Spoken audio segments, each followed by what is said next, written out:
Okay, hello students. Let's start this lecture now. आता याच्यामध्ये लेक्चरच्या सुरुवातीला एक आपण प्रॉब्लेम बघूया आणि हा प्रॉब्लेम कसा आहे बघा. एक होमोजिनियस सिलेंडर आहे. इथं क्वेश्चन या पद्धतीने आहे ऍज शोन इन डायग्राम.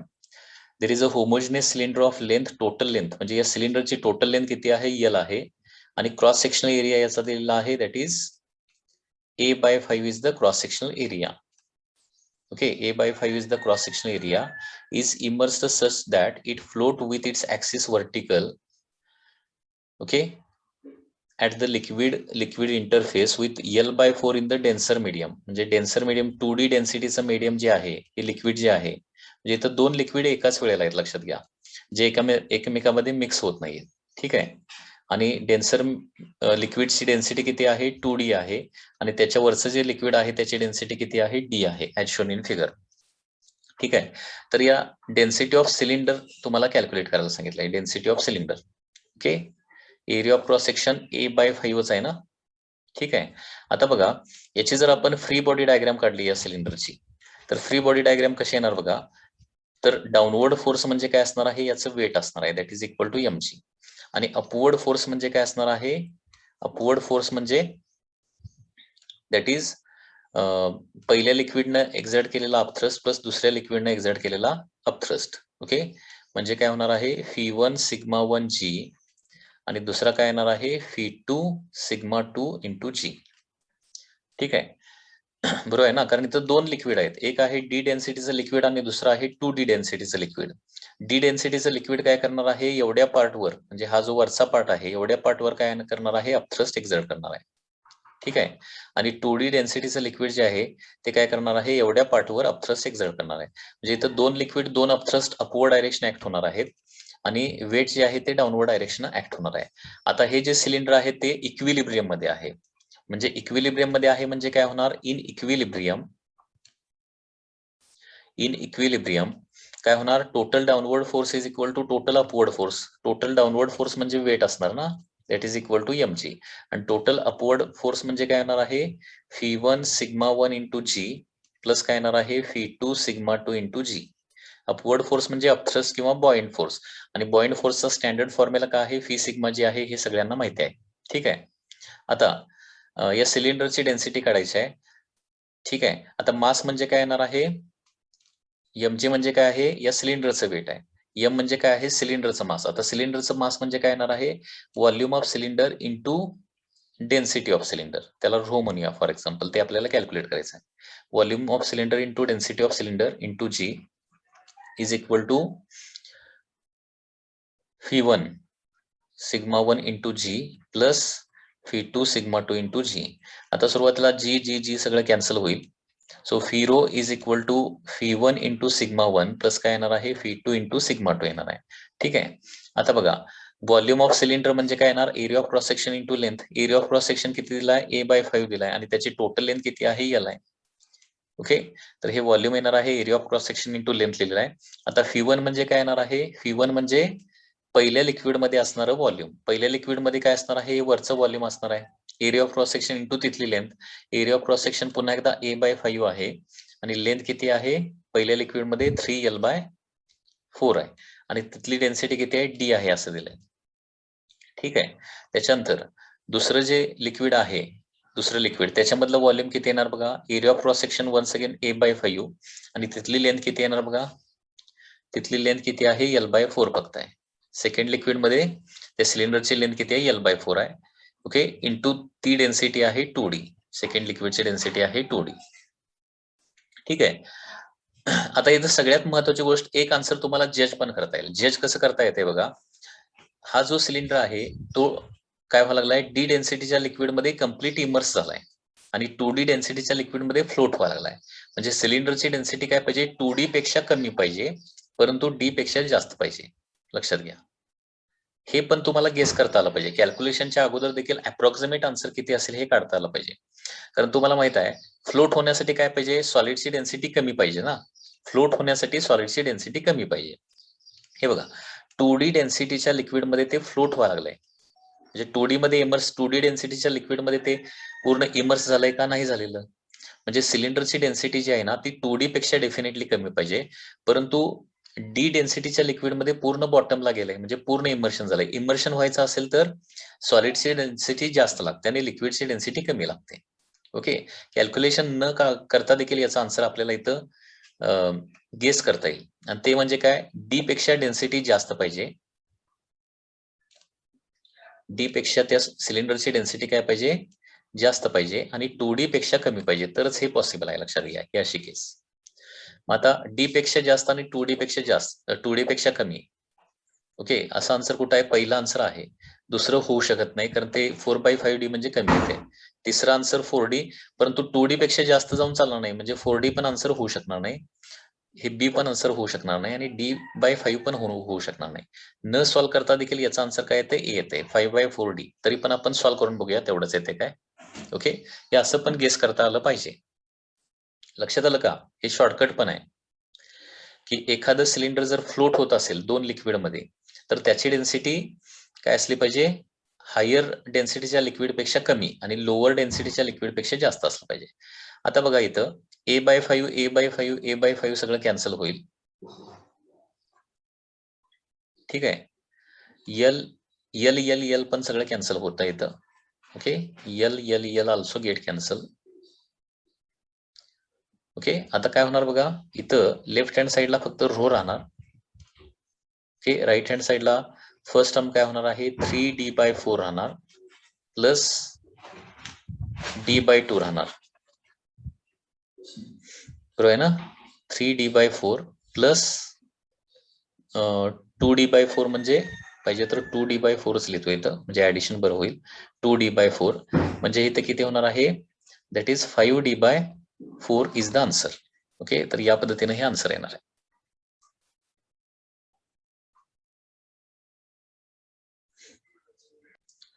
आणखी थोडं प्रॅक्टिस होण्यासाठी आणखी एक सिमिलर क्वेश्चन आहे बघा, JC पांडे बुक मधला क्वेश्चन आहे. कसा आहे बघा, a tank contains water on the top of mercury as shown in figure. म्हणजे पुन्हा एकदा अशा प्रकारे एक कंटेनर आहे. Okay, there is a container like this, आणि या कंटेनर मध्ये वॉटर आणि मर्क्युरी आहे, आणि त्याच्यामध्ये एक ब्लॉक फ्लोट व्हायला लागलाय या पद्धतीनं.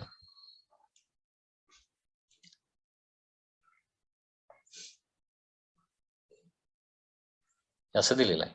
म्हणजे वरचा जो पार्ट आहे त्याच्यामध्ये कुठलं लिक्विड आहे, वॉटर आहे, आणि खालचा जो आहे तो मर्क्युरी आहे.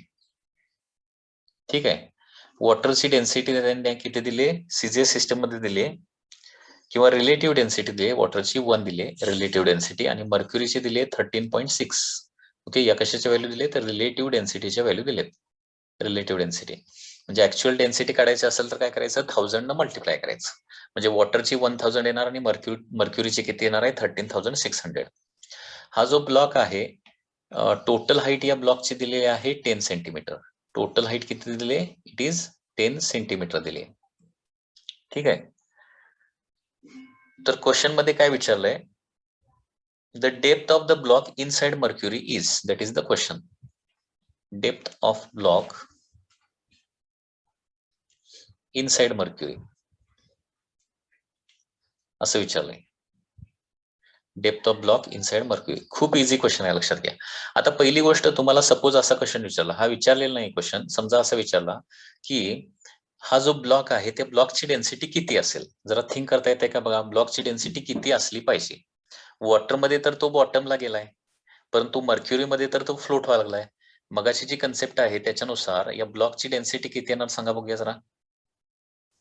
किती म्हणजे एक्झॅक्ट व्हॅल्यू नव्हे, कुठून कुठपर्यंत असू शकते. वॉटरमध्ये बुडालाय म्हणजे वॉटरपेक्षा जास्त डेन्सिटी पाहिजे, म्हणजे रिलेटिव्ह डेन्सिटी त्या ब्लॉकची 1 पेक्षा तर जास्त पाहिजे, परंतु मर्क्युरीमध्ये तो फ्लोट व्हायला लागलाय. बरोबर आहे ना, खालचा पार्ट जो आहे तो मर्क्युरीचा आहे, मर्क्युरीमध्ये तर तो फ्लोट व्हायला लागलाय, त्याच्यामुळे मर्क्युरीच्या डेन्सिटी पेक्षा काय पाहिजे, त्याची डेन्सिटी कमी पाहिजे. त्याच्यामुळे ब्लॉकची डेन्सिटी कुठून कुठपर्यंत असू शकते, म्हणजे अप्रॉक्सिमेटली, सो याची डेन्सिटी 1 पेक्षा जास्त असली पाहिजे ब्लॉकची, तर तो वॉटरमध्ये कम्प्लीट इमर्स होणार, आणि मर्क्युरीमध्ये फ्लोट होत आहे म्हणल्यावर 13.6 पेक्षा कमी पाहिजे. ओके, मग याचा जर प्रॉब्लेम, म्हणजे मगाच्या टाईपचा याचा जर प्रॉब्लेम आला तर काय करायचं, कॅल्क्युलेशन करण्याच्या अगोदर 1 to 13.6 मध्ये किती व्हॅल्यू आहेत बघायच्या. एकच व्हॅल्यू असेल तर select that value. Okay, calculation करायची गरज नाहीये. ओके, तर सपोज आता या क्वेश्चन मध्ये काय सांगितलंय की 10 सेंटीमीटर टोटल हाईट आहे या ब्लॉकची. तर मर्क्युरीमध्ये त्याची किती डेप्थ असणार आहे किंवा किती हाईट असणार आहे? मर्क्युरीमध्ये एक्स असेल तर वॉटरमध्ये किती असणार सांगा? 10 मायनस एक्स. आता ब्लॉकची रिलेटेड जी फ्री बॉडी डायग्राम येणार आहे त्याच्यानुसार काय होणार आहे? डाऊनवर्ड फोर्स तर एकच येणार आहे, दॅट इज द वेट, त्या ब्लॉकचं वेट mg. आणि अपवर्ड फोर्स काय येणार आहे? 2 येणार आहे, कारण दोन लिक्विडचे दोन अपथ्रस्ट येणार ना. That is φ1 σ1 into g plus φ2 σ2 into g. Okay. याची ब्लॉकची रिलेटिव्ह डेन्सिटी 8.56 दिले. ओके, ब्लॉकची पण रिलेटिव्ह डेन्सिटी दिले. So relative density of block is equal to 8.56 दिले. आता बघा हा ब्लॉक आहे तर रेस्टमध्ये आहे. रेस्टमध्ये आहे म्हणजे इक्विलिब्रियम आहे, आणि इक्विलिब्रियम मध्ये काय झालं पाहिजे? Total upward forces is equal to total downward forces. Upward forces is equal to downward forces मुळे काय होणार आहे? mg is equal to φ1 σ1 into g plus काय होणार आहे? φ2 σ2 इंटू जी येणार आहे. Okay, g g g all get cancel. Okay, आता सपोज याचा एरिया ऑफ क्रॉस सेक्शन किती असेल? सपोज ए असेल, area of cross section A असेल. ठीक आहे, तर मास म्हणजे काय येणार आहे? Volume into density into g सगळं कॅन्सल होणार आहे. G g and g get cancel. So त्या ब्लॉकचं मास म्हणजे काय येणार आहे? व्हॉल्यूम इंटू डेन्सिटी येणार. ब्लॉकचं mass volume into density is equal to φ1 σ1 येणार प्लस काय येणार आहे? φ2 σ2 येणार आहे. ओके, आता बघा व्हॉल्यूम म्हणजे काय असणार आहे? Area of cross section into total height, ती किती आहे? 10 आहे. व्हॉल्यूम माहिती आहे ना, ब्लॉकचं व्हॉल्यूम म्हणजे काय? त्याचा area of cross section into त्याची total height, that is 10. Okay, आणि त्याची डेन्सिटी किती दिली? 8.56. त्याच्यानंतर φ1 म्हणजे पहिल्या लिक्विड मधलं व्हॉल्यूम. पहिल्या लिक्विड मधलं व्हॉल्यूम म्हणजे काय असणार आहे? Area of cross section A into तिथली हाईट किती आहे? 10 मायनस एक्स, आणि त्याची रिलेटिव्ह डेन्सिटी किती आहे? 1 आहे. Okay, after that φ2 σ2. φ2 σ2 म्हणजे काय येणार आहे? दुसऱ्या लिक्विड मधलं व्हॉल्यूम. दुसऱ्या लिक्विड मधलं व्हॉल्यूम म्हणजे काय येणार आहे? Area of cross section A into त्याच्यातली हाईट किती आहे? एक्स आहे. Okay, into σ2. σ2 म्हणजे काय आहे? 13.6. आणि हे कॅल्क्युलेशन केल्यानंतर अननोन काय आहे? तर फक्त एक्स आहे. So all a get cancel, all a get cancel. Okay, so 85.6 is equal to 10 minus x. Okay, plus काय होणार आहे? 13.6 x. Okay, so 85.6 is equal to 10 minus 10 plus 12.6 x येणार आहे. ओके, सो 10 इकडे जाऊन सबट्रॅक्ट होईल, त्याच्यामुळे काय होणार इथं बघा? 12.6 एक्स इज इक्वल टू 75.6 होणार आहे. So x is equal to 75.6 divided by 12.6. आता 12.6 जार 72 ना, म्हणजे अप्रॉक्सिमेटली काय येणार आहे? 6 सेंटीमीटर, किंवा एक्झॅक्टली 6 न मल्टिप्लाय केलं तर हे 6 आन्सर येणार आहे. ओके, सो टोटल 10 सेंटीमीटर मधलं 6 सेंटीमीटर मर्क्युरी मध्ये असलं पाहिजे, आणि बाकीचं 4 सेंटीमीटर जे आहे ते कुठं असलं पाहिजे? वॉटर मध्ये असलं पाहिजे. Okay, so this is the answer. Next part that we are going to study is hydrodynamics. Okay, हायड्रोडायनॅमिक्सचा याच्या अगोदर आपण जो पार्ट स्टडी केलेला आहे तो हायड्रोस्टॅटिक्सचा पार्ट स्टडी केलेला आहे. हायड्रोस्टॅटिक्स म्हणजे काय? ज्याच्यामध्ये फ्लुइड रेस्ट मध्ये होतं. आता आपल्याला fluid which is in motion, okay, त्याचा आपल्याला पार्ट जो आहे तो स्टडी करायचा आहे. तर हायड्रोडायनॅमिक्स म्हणजे काय? It is the branch of physics which deals with the study of fluid in motion. Okay, so it is branch of physics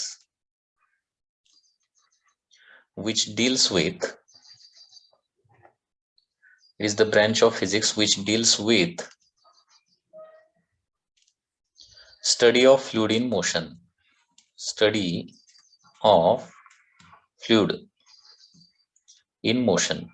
म्हणजे फ्लुइड मोशन मध्ये असल्यानंतर म्हणजे एअर, गॅस किंवा लिक्विड मोशन मध्ये असल्यानंतर मोस्टली आपल्याला याच्यामध्ये लिक्विडचाच पार्ट स्टडी करायचा आहे.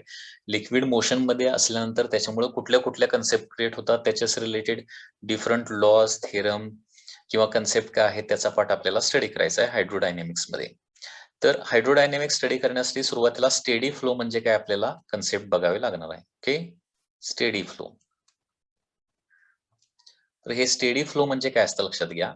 It is a flow in which velocity at a particular position or particular fixed point does not change with respect to time. खूप इम्पॉर्टंट पॉइंट आहे, लक्षात घ्या. ओके, स्टेडी फ्लो म्हणजे काय. इट इज अ फ्लो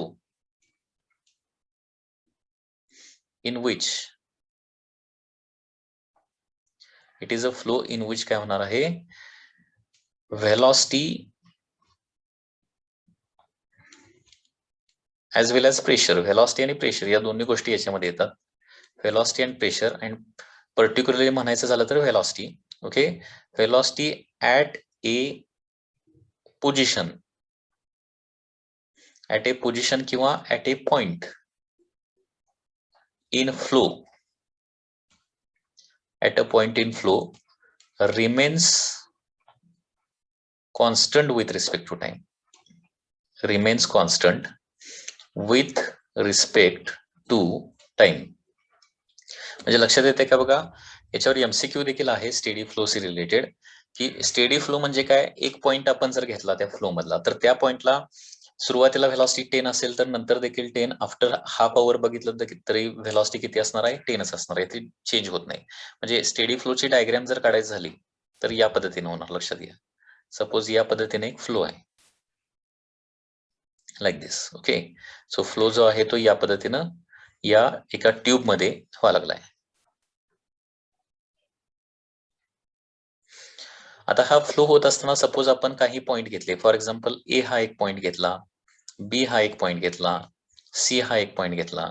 तर ए पॉइंटला velocity जी आहे suppose fee ए असेल, बी पॉइंटला व्हेलॉसिटी सपोज फी बी असेल, आणि सी पॉइंटला फ्लोची व्हेलॉसिटी सपोज फी सी असणार आहे. तर phi A, phi B, phi C same असेल असं नाहीये, म्हणजे डिफरंट असू शकतं. Phi A may not be equal to phi B, may not be equal to phi C, म्हणजे सेम असू पण शकेल नसू पण शकेल, काही माहिती नाही. परंतु phi A is constant over time, constant with respect to time. हा पॉइंट मात्र इथं महत्वाचा आहे, विथ रिस्पेक्ट टू टाइम. म्हणजे with respect to time A पॉइंटला असणारी व्हेलॉसिटी जी आहे ती तेवढीच राहिली पाहिजे. ओके, किंवा फी बी इज ऑल्सो काय असलं पाहिजे, constant with respect to time असलं पाहिजे. ओके, म्हणजे सुरुवातीला बघितलं व्हेलॉसिटी जेवढी आहे तेवढीच नंतर असली पाहिजे. With respect to time velocity अजिबात एखाद्या पोझिशनची चेंज होत नसेल. पोझिशन हा वर्ड इथं महत्वाचा आहे, लक्षात घ्या. फ्लो मधल्या एखाद्या पोझिशनची किंवा फ्लो मधल्या एखाद्या पॉइंटची velocity with respect to time तेवढीच आणि तेवढीच राहत असेल. ओके, तर पोझिशन, पुन्हा एकदा सांगतोय, पोझिशन हा वर्ड इथं महत्वाचा आहे. तर त्याला काय म्हणतो आपण, स्टेडी फ्लो असं म्हणतो. आता स्टेडी फ्लोशी रिलेटेड आणखी काही कन्सेप्ट आपल्याला बघायचे. तर त्याच्यामध्ये स्टेडी फ्लो मध्ये नेक्स्ट कन्सेप्ट आहे, that is the path line. म्हणजे काय, पाथ लाईन म्हणजे काय. तर पाथ लाईन म्हणजे काय असतं, it is the actual path travelled by the individual fluid particle over a period of time. Okay, actual path travelled by, okay, path line म्हणजे काय असणार आहे, actual path travelled by fluid particle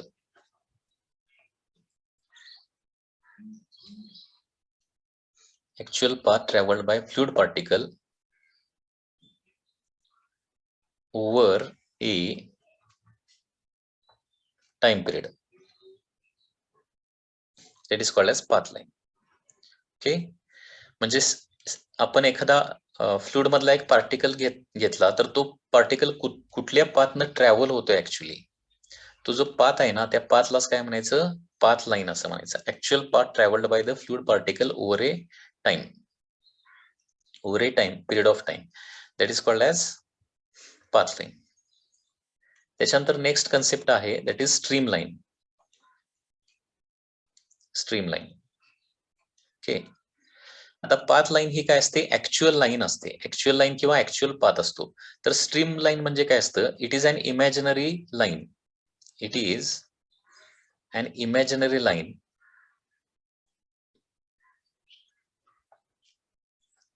okay, it is an imaginary line such that tangent drawn to it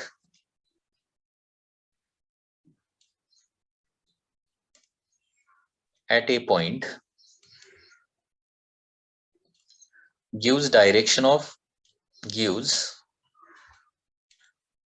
tangent drawn to it at a point gives direction of velocity at that point, direction of velocity at that point. Okay, so this is the definition of the streamline. So this is imaginary line, हे लक्षात घ्या, this is imaginary line आणि त्याला काढलेली tangent ही velocityची direction दाखवणार आहे त्या पॉइंटची. Okay,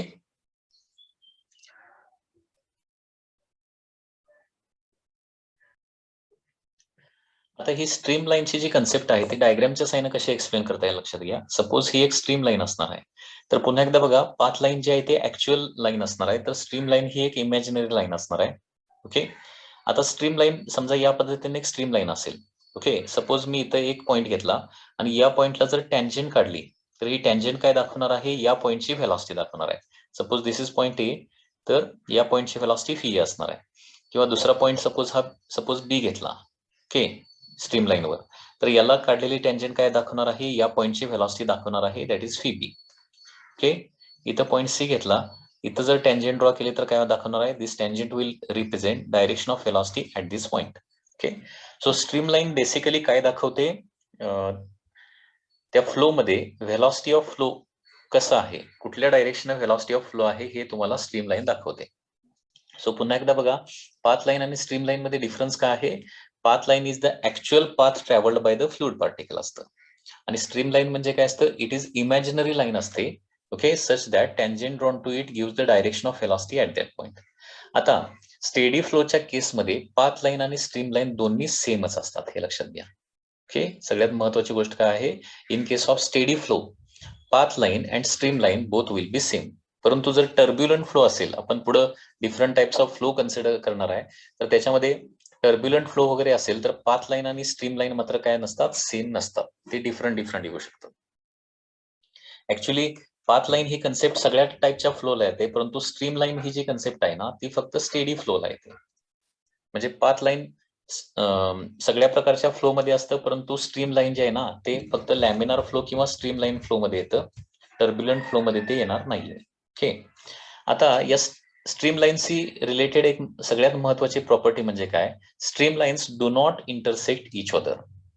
okay, याच्या स्ट्रीम लाईन्स आहेत ना, त्या एकमेकाला कधीही इंटरसेक्ट करत नाहीत. Stream lines never intersect each other.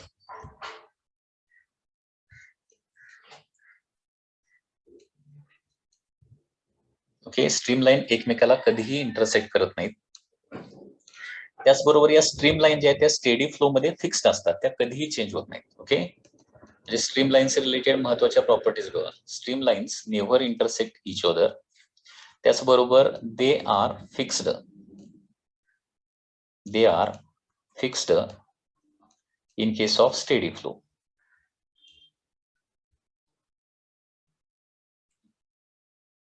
म्हणजे फ्लो स्टेडी असेल तर त्या काय असणार आहेत, कम्प्लिटली फिक्स्ड असणार आहेत.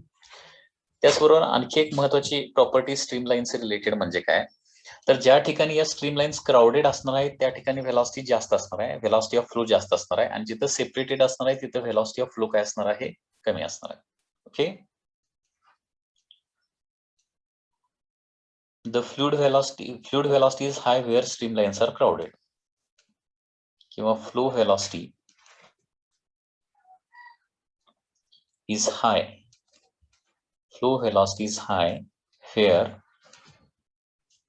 streamlines are crowded. म्हणजे फॉर एक्झाम्पल या पद्धतीने सपोज एक फ्लो असेल आणि या फ्लो मधल्या या स्ट्रीम लाईन्स मी ड्रॉ करायला लागलोय.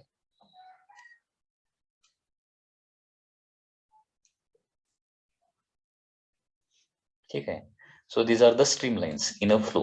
एका फ्लो मधल्या स्ट्रीम लाईन्स. अशा अनेक एकच स्ट्रीम लाईन असेल असे नाही, large number of stream line असू शकतात. तर सपोज मी 3 पॉईंट कन्सिडर केले, पॉईंट ए, पॉईंट बी आणि पॉईंट सी. तर लक्षात घ्या, व्हेलॉसिटी ऑफ फ्लो ए पॉइंटला काय असणार आहे, कमी असणार आहे, कारण इथं स्ट्रीम लाईन सेपरेटेड आहेत. बी ला त्याच्यापेक्षा थोड्याशा क्राउडेड झालेत आणि सी ला सगळ्यात जास्त क्राउडेड झालेत. त्याच्यामुळे व्हेलॉसिटी ऑफ फ्लो सगळ्यात जास्त कुठं असणार आहे, सी पॉइंटला व्हेलॉसिटी ऑफ फ्लो सगळ्यात जास्त असणार आहे, ए पॉइंटला सगळ्यात कमी असणार आहे आणि बी ला ए पेक्षा जास्त परंतु सी पेक्षा कमी व्हेलॉसिटी असणार आहे. Okay, so this is the concept of stream line. Okay, so steady flow say related या कन्सेप्ट लक्षात आला काय बघा. पहिले आपण पाथ लाईनची कन्सेप्ट बघितली आणि त्याच्यानंतर आपण ही स्ट्रीम लाईनची कन्सेप्ट बघितलेली आहे. ओके, तर पाथ लाईन ही ऍक्च्युअल लाईन असते आणि स्ट्रीम लाईन मात्र काय असते, इमॅजिनरी लाईन असते. पाथ लाईनचा पाथ म्हणजे ऍक्च्युअल पाथ असतो, लक्षात घ्या. तर स्ट्रीम लाईन म्हणजे काय असणार आहे, तो इमॅजिनरी पाथ असणार आहे. स्ट्रीम लाईन पर्टिक्युलरली काय रिप्रेझेंट करते, व्हेलॉसिटी रिप्रेझेंट करते आणि पाथ लाईन काय करते, पाथ रिप्रेझेंट करते. आणि स्टेडी फ्लोच्या केसमध्ये दोन्ही काय असतात, सेमच असतात. स्टेडी फ्लोच्या केसमध्ये पाथ लाईन आणि स्ट्रीम लाईन दोन्ही सेम असणार आहेत. ओके, त्याच्यानंतर स्ट्रीम ट्यूब म्हणजे काय, stream tube.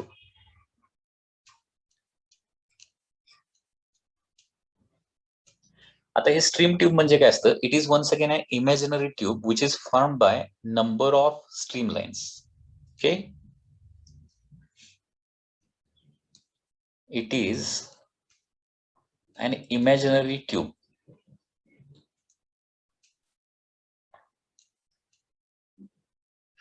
It is an imaginary tube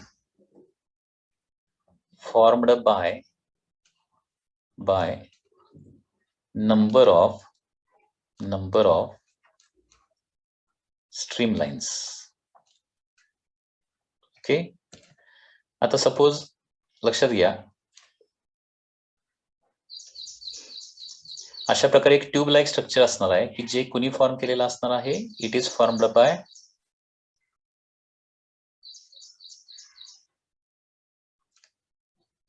number of stream lines. म्हणजे या पद्धतीने आपण नंबर ऑफ स्ट्रीम लाईन्स घेतल्या तर त्या नंबर ऑफ स्ट्रीम लाईन काय होणार आहे, एक ट्यूब लाईक स्ट्रक्चर फॉर्म होणार आहे. आणि हे जे tube like structure form by number of stream line जे आहे त्याला काय म्हणतो आपण, स्ट्रीम ट्यूब असं म्हणतो. Okay, so imaginary tube form by number of stream lines is called as stream tube. आता इथे एक महत्वाची गोष्ट काय बघा, स्ट्रीम ट्यूब से related, no fluid can cross across the stream tube. म्हणजे स्ट्रीम ट्यूबच्या साइड मधून म्हणजे बाहेरून आत फ्लुइड येत नाही किंवा आतून बाहेर फ्लुइड जाऊ शकत नाही. म्हणजे ही जी स्ट्रीम ट्यूब आहे ना, ती एखाद्या सॉलिड ट्यूब प्रमाणे ऍक्ट होते. Okay, so no amount of fluid, बघा कन्सेप्ट कशी आहे बघा, नो अमाऊंट ऑफ फ्लुइड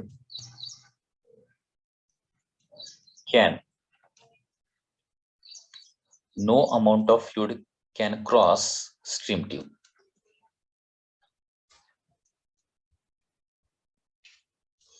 म्हणजे स्ट्रीम ट्यूबला परपेंडिक्युलर डायरेक्शन म्हणजे लक्षात येते का, इकडून येणार आणि इकडूनच बाहेर पडणार. अक्रॉस द ट्यूब म्हणजे अलॉंग द वॉल जे आहे ते अजिबात फ्लुइड बाहेर पडणार नाही. This is not possible. Okay, कारण जे फ्लुइड आहे ते कसं फ्लो होणार आहे, along the stream lines flow होणार आहे किंवा parallel to stream lines flow होतं. परपेंडिक्युलर टू स्ट्रीम लाईन कधीही फ्लुइड फ्लो होऊ शकत नाही. आणि त्याच्यामुळं अक्रॉस द स्ट्रीम ट्यूब किंवा स्ट्रीम ट्यूबच्या वॉल मधून फ्लुइड जे आहे ते बाहेर जाणार नाही किंवा बाहेरून आत येणार नाही. Okay, so no amount of fluid can cross the stream tube. And here general equation of continuity can be applied to the stream tube. Okay, equation of continuity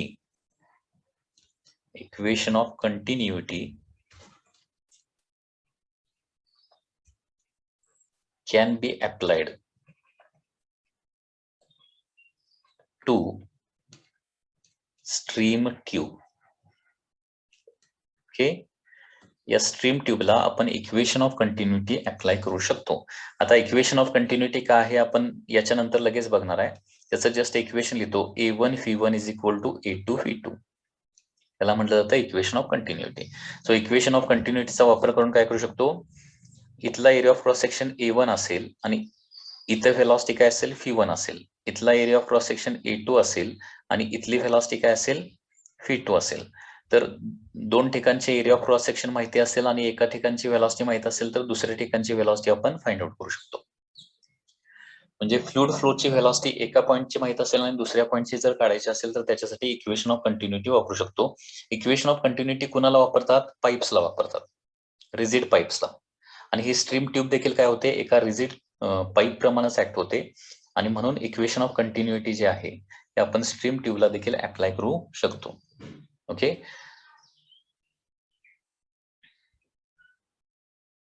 so this is the concept related to the stream tube. आता याच्यानंतर next concept आपल्याला जे बघायचे आहे ती concept म्हणजे आहे that is volume flow rate. Volume flow rate,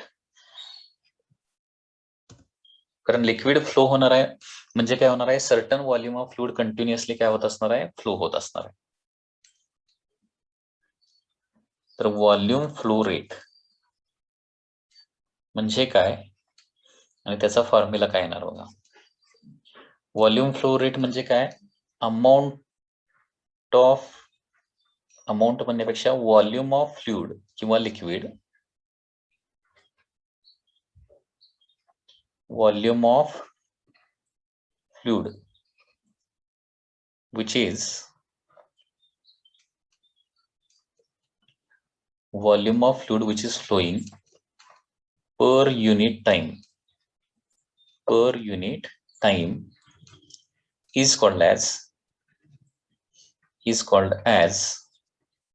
volume flow rate. Okay, amount of fluid which is flowing per unit time is called as volume flow rate. Okay, आता याचा volume flow रेटचा formula काय येणार बघा. Volume flow rate, okay, this is given by formula that is area of cross section into velocity. Okay, area of cross section into velocity, that is the formula for volume flow rate. Okay, so area of cross section ला symbol आपण A वापरणार आणि velocity ला symbol V वापरणार आहे. तर volume flow रेटचा formula असतो A into V, that is equal to AV. Okay, volume flow rate is given by formula AV, हे लक्षात ठेवावं लागेल. आता याचं युनिट काय येणार बघा, व्हॉल्यूम फ्लो व्हायला लागलाय, पर युनिट टाइम फ्लो व्हायला लागलाय, त्याच्यामुळे SI युनिट याचं काय येणार बघा, SI unit will be metre cube per second, हे याचं SI युनिट येणार आहे volume flow rates. Volume flow रेटचा फॉर्म्युला लक्षात ठेवा, area of cross section into the velocity. म्हणजे फॉर एक्झाम्पल क्वेश्चन बघा, सपोज अशा प्रकारे एक पाईप आहे आणि याचा एरिया ऑफ क्रॉस सेक्शन आहे 5 centimetre square. This is the area of cross section. आणि याच्यामधून वॉटर फ्लो व्हायला लागलाय with the velocity of suppose 6 metre per second. 6 metre per second या स्पीडने याच्यामधून वॉटर फ्लो व्हायला लागलाय. तर याचा व्हॉल्यूम फ्लो रेट काय असणार आहे, म्हणजे किती litre of water per second काय होणार आहे, फ्लो होणार आहे, हे काढायचं आहे आपल्याला. तर एका पाईपचा एरिया ऑफ क्रॉस सेक्शन असेल 5 सेंटीमीटर स्क्वेअर आणि व्हेलॉसिटी असेल 6 मीटर पर सेकंड. तर इथं व्हॉल्यूम फ्लो रेट येणार आहे, व्हॉल्यूम फ्लो रेट येणार आहे area of cross section into the velocity. तर एरिया ऑफ क्रॉस सेक्शन आहे 5. ओके, आता हे आपल्याला SI सिस्टम मध्ये सॉल्व्ह करावं लागेल. Area of cross section 5 centimetre square म्हणजे काय येणार आहे, 5 into 10⁻⁻⁴ metre square into velocity आहे that is 6 metre per second. So answer येणार आहे that is 30 into 10⁻⁴ metre cube per second. Okay, तर या पाईप मधून जे वॉटर फ्लो होत असणार आहे ते या रेटनं फ्लो होणार आहे.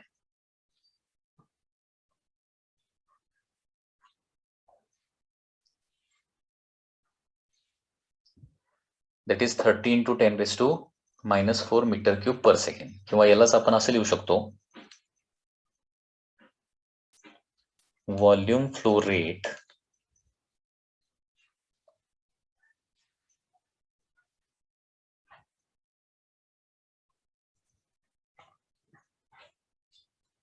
is equal to 3 into 10 raised to minus 3 metre cube per second.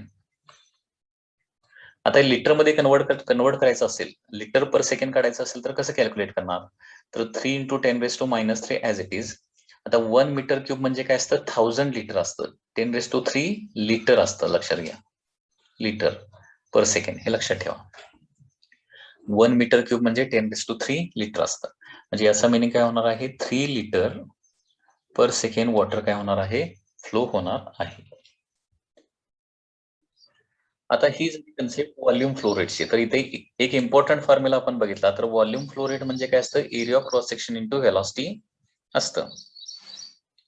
आता व्हॉल्यूम फ्लो रेट नंतर नेक्स्ट कन्सेप्ट आहे, that is mass flow rate. Okay, mass flow rate किंवा मास फ्लो रेटलाच काय म्हणतो आपण? डिस्चार्ज असं म्हणतो. डिस्चार्ज. व्हॉल्यूम फ्लो रेट म्हणजे काय? Amount of volume that is flowing per second. तसं मास फ्लो रेट म्हणजे काय येणार आहे? अमाऊंट ऑफ मास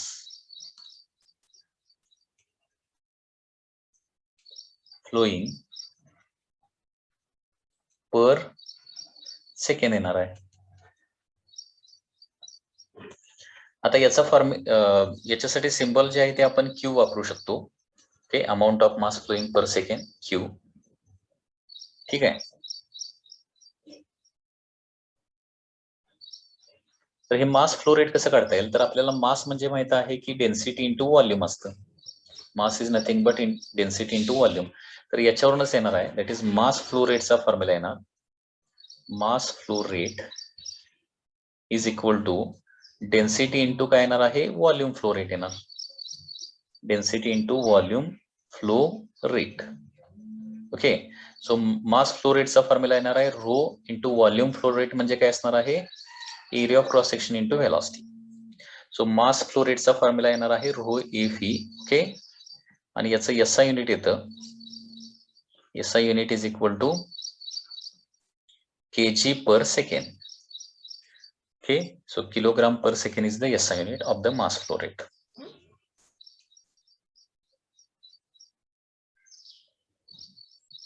आता हायड्रोडायनॅमिक्स मध्ये नेक्स्ट कन्सेप्ट जे आपण स्टडी करणार आहे, that is types of fluid flow. Okay, types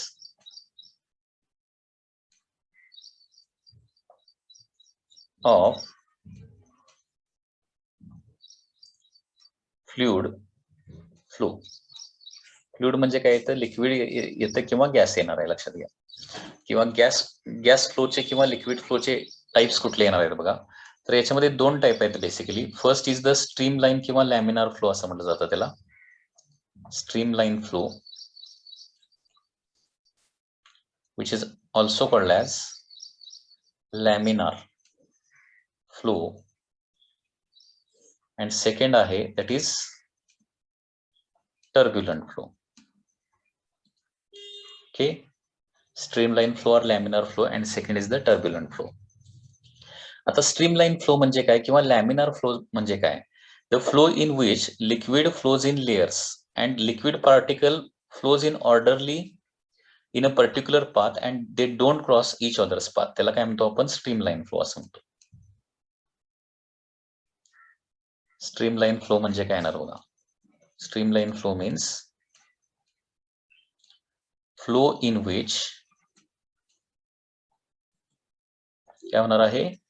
liquid किंवा ते fluid flows in layers. Flows in layers. Liquid जे आहे ते काय होतं? लेयर्स मध्ये फ्लो होतं. अँड लिक्विड पार्टिकल्स किंवा फ्लुइड पार्टिकल्स, लिक्विड पार्टिकल्स और the fluid particles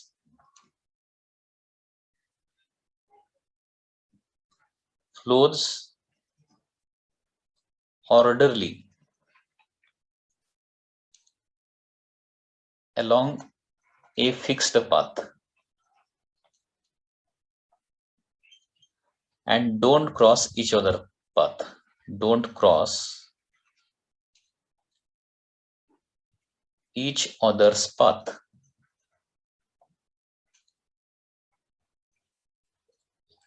is called as streamline flow.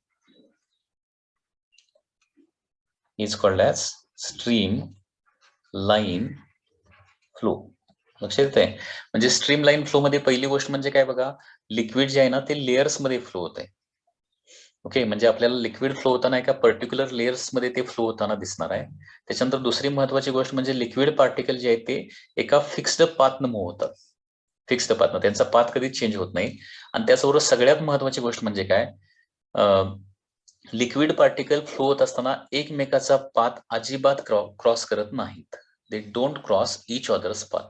अशा प्रकारचा जो फ्लो असतो ना त्याला काय म्हटलं जातं, स्ट्रीमलाईन फ्लो किंवा लॅमिनार फ्लो असं म्हटलं जातं. ओके.